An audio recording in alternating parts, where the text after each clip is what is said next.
느헤미야 1장 1절 말씀 한 절만 참고해서 올리겠습니다. 느헤미야 1장 1절 하가랴의 아들 느헤미야의 말이라. 아닥다스다 왕 제20년 기스루엘에 내가 수산궁에 있더니. 아멘. 이제 에스라서를 마치고 느헤미야로 들어가서 느헤미야에 대한 서론적인 부분을 한번 생각해 보려고 합니다. 느헤미야서는 히브리어 마수라 샤본에서 보면 에스라와 느헤미야서를 한 권으로 된 에스라라고 되어 있습니다. 이유가 있다면 내용상으로 볼 때 느헤미야서나 에스라서는 서로가 긴밀한 관계를 가지고 있기 때문입니다. 그리고 70인력을 보면은 에스라서와 구별을 해서 느헤미야라고 말하고 있는 겁니다. 반면에 제롬이나 벌게이트 역에서도 느헤미야라고 지칭하고 있는데 바티칸 사본에서 보면은 제2의 에스라서라고도 말하고 있습니다. 그러나 1525년에 나온 동배급판 히브리어 성경은 에스라와 느헤미야서를 확실하게 구분해서 에스라서는 에스라서라고 했고 느헤미야는 느헤미야라고 말하고 있는 겁니다. 그리고 오늘날 번역된 모든 성경은 본 느헤미야서를 느헤미야라고 지칭하고 있는데 그 이유가 있다면 느헤미야서의 중요 인물이 바로 다른 사람이 아닌 느헤미야이기 때문입니다. 그런가 하면 헬라어 70인역과 랑티어 불가타 역은 느헤미야서를 에스라서와 관련지어서 에스라 2서라고 하기도 합니다. 이러한 사실을 생각해 보면서 이제 느헤미야에 대해서 한번 생각을 해 보려고 합니다. 그렇다면 느헤미야서의 저자는 누구인가? 여기에는 여러 가지 학설이 있습니다. 하지만 대다수가 주어가 1인칭 단수라는 사실과 함께 느헤미야가 저자라는 것을 밝히고 있는 것이죠. 그런다면 3인칭으로 묘사하기도 하는데 이는 자신을 동시대 인물과 함께 열거하기 위하여 사용하는 표현이라고 볼 수 있습니다. 8장 9절과 10장 1절과 12장 26절과 47절 말씀을 생각해 보게 되는 것이죠. 그런가 하면 느헤미야서와 에스라서는 아까도 말씀드렸지만 서로가 긴밀한 관계를 가지고 있다고 했습니다. 특히 느헤미야서 저자를 에스라로 보는 경우에 학자의 견해도 있지만 그것은 본서 1무만을 에스라가 기록했을 것이고 그리고 부분적으로 느헤미야가 기록했다는 설과 함께 다른 주석가들은 느헤미야가 자신의 이름을 따서 느헤미야라고 기록했다고 말하고 있는 것을 보게 됩니다. 7장 6절에서 12절과 26절 12장 44절에서 13장 3절 말씀을 참고해 볼 수 있는 것이죠.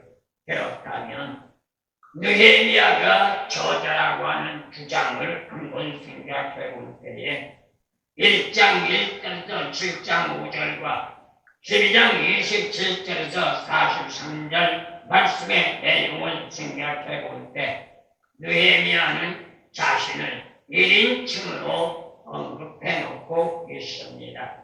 그리고 13장 4절에서 32절 말씀의 내용을 보면 느헤미야 자신을 부어로 지칭하고 있다는 것이죠. 그런다면 느헤미야는 자신을 3인칭으로 언급하고도 있습니다. 8장 9절과 10장 1절, 12장 26절, 47절 말씀을 생각해 보는 것이죠. 같은 시대의 다른 인물과 함께 자신을 열거하면서 지난날의 자신을 회고하는 내용이 느헤미야서라고 말하고 있습니다. 그리고 유대인들의 관습으로 생각해 본다면 느헤미야 책의 첫머리 그 책자의 저자와 저술 등 동기를 말해주고 있는데 이는 매우 중요한 부분으로 느헤미야가 자신이 기록했다는 걸 1장 1절에서 밝히고 있습니다. 그게 뭐예요? 하가라의 아들 느헤미야의 말이다 라고 말하고 있죠. 느헤미야서는 누구의 말이다? 느헤미야의 말이다. 1장 1절에서 말해주고 있는 것을 보게 됩니다. 그리고 본 느헤미야서 기사에 대한 논증을 본다면 눈에 띄게 사실적이면서도 구체적으로 생생하게 기록해주고 있습니다.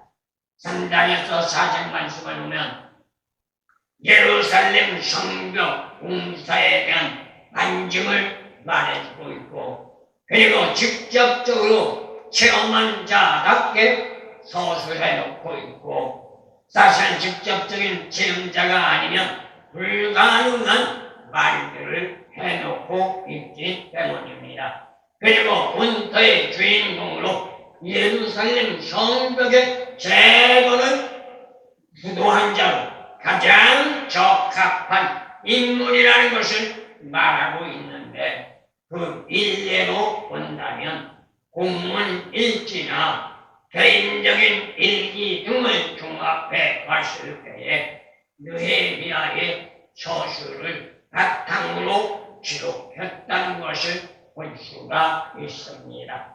그렇다면 느헤미야에 대해서는 어린 시절과 청년 시절에 대해서는 밝히지 않고 있습니다. 다만 그의 부친인 하가라는 사실과 그의 형제 이름이 1장 1절과 2절, 7장 2절 말씀을 볼 때 하나니라는 것을 말해주고 있는 것이죠. 그리고 느헤미야의 이름 끝자가 여호와 신앙이라는 의미를 가지고 있다는 것도 생각해 볼 수 있는 겁니다.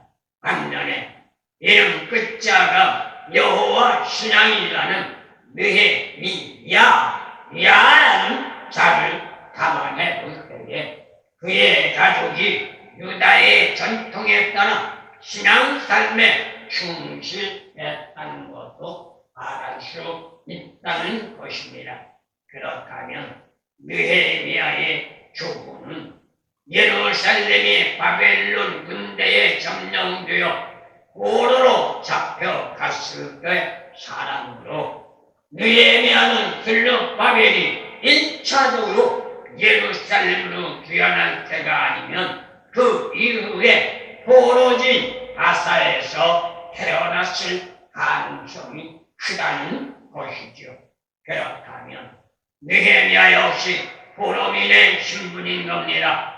하지만 그는 왕의 술관원의 자리에 올랐다는 것을 생각해 볼 때에 아사의 궁전에서 왕의 술관원이라는 직책은 왕이 마시는 술을 미리 자신 자신이 먼저 맛을 보고 왕의 독산을 예방하는 역할을 하는 직책이었던 것을 말합니다. 그 결과로 느헤미야는 바사왕의 인정을 받았던 것이죠. 틀맡은 관원으로 왕의 좌측근에 있는 조언자였고 정치와 행정의 모든 국정을 담당하는 영향력까지 끼치고 있었던 자가 바로 느헤미야. 이러한 사실을 생각해 볼 때 느헤미야의 인격과 자질이 과연 어떠했는가를 말해주고 있다고 할 수 있습니다. 반면에 포로민의 신분으로 이러한 위치까지 오를 수 있었다는 것은 그의 인격과 그의 자질이 어떠했는가를 우리에게 가르쳐주는 교훈이라고도 말할 수 있는 겁니다. 그것도 막강한 권력을 가지고 있는 바사 제국에서 말입니다. 성품이 정직하고 신뢰할 수 있는 소유자로 지혜가 탁월하고 식견이 풍부한 소유자로서 행정과 여건조차 초월하는 사람으로 그러기 때문에 바사왕에게 신임을 받는 그러한 인격자가 되었기 때문에 정치적으로도 간섭을 할 수가 있었고 또한 궁전에서 생활할 수 있었기에 발탁되었다고 말할 수 있습니다. 인격적으로 못한 사람들에게 인정받고 또한 지식적인 학문적으로도 탁월한 사람이었던 것이죠. 그렇다고 해서 하루아침에 이루어진 것은 아닙니다. 이거는 오늘 본 말씀 느헤미야만이 아니라 오늘날 현 시대도 마찬가지입니다. 어느 누가 어떤 일을 하여 사람들에게 인정받고 사람들에게 관심받고 사람들에게 존경을 받는 게 하루아침에 이루어지는 게 아니죠. 남 모르게 눈물 흘려가며 남 모르게 고통을 이겨가며 환난과 역경과 어려움을 싸워가며 부단히 노력하고 주력하며 자기의 실력을 쌓고 자기의 인간 됨됨이를 만들어 나가며 훈련받는 과정이 있었기 때문입니다. 아무것도 안 하고 손 놓고 앉아서 옛날 어른들 말씀만 따나 감나무 위에서 감 떨어질 때까지 기다리는 그러한 삶의 생활이 아니라 고난과 역경과 고통이 있어도 환난과 회오리 바람이 몰아쳐 극심한 문제 속에서 허덕인다 할지라도 때로는 좌절하고 절망하며 때로는 낙방하여 정말로 갈 바를 하지 못하고 허덕인다 할지라도 그래도 다시 한번 일어나 칠천판지의 정신을 가지고 모든 것을 싸워 나가며 이겨 나갈 때 결과적으로 금상첨화의 결과가 주어진다는 것을 말하는 겁니다. 그렇기 때문에 수많은 시간과 세월을 통하여 자기의 자질과 실력을 쌓아가면서 때로는 남 모르는 고난과 고통을 참고 견디는 인내의 끈기로 쌓아 올린 결과에 상황 여건이라는 것을 말합니다. 그 결과는 인정받는 삶이었고 그 결과는 남들이 상상할 수 없는 축복의 관문을 열어갈 수 있었던 겁니다. 그러기 위해서 우리는 어떻게 해야 돼요? 때를 기다리는 인내가 있어야 합니다. 무조건 두 손 놓고 앉아서 기다리는 것이 아니라 참고 견디며 싸워 나가는 겁니다. 자기의 자질과 자기의 인격과 자기의 실력을 쌓아가기 위하여 준비하고 훈련받는 그러한 과정들을 만들어 나가야 하는 겁니다. 대적자들에게 굴하지 않는 굳건한 믿음의 자세도 만들어 나가야 하고 문제들을 조직적으로 처리하는 탁월한 리더십과 행정력도 갖추어 나가야 된다는 말입니다.